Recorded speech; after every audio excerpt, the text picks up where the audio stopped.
Governor Punjab سردار سلیم حیدر خان نے کہا کہ ملک میں مشکل وقت آیا تو ہم اپنی سیاست قبول کر متحد ہو گئے۔ متحد ہو کر قوم اپنے سے بڑے دشمن کا بھی مقابلہ کر سکتی ہے۔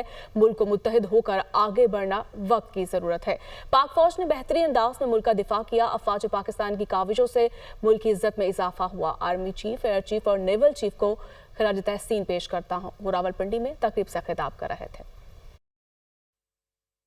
ہم جو فرقوں میں بٹے ہوئے تھے، جو سیاسی پارٹیوں میں بٹے ہوئے تھے، ہم نے وہ سارا کچھ چھوڑ چھاڑ کے اکٹھے ہو کے قوم ہونے کا ثبوت دیا۔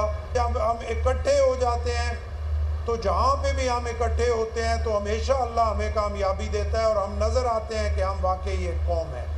اور اپنی فورسز کو، سپہ سالار کو خراج تحسین پیش کرتا ہوں، ایئر چیف کو خراج تحسین پیش کرتا ہوں، بحری چیف کو خراج تحسین پیش کرتا ہوں کہ جنہوں نے ہمارا سر جو ہے وہ فخر سے بلند کیا۔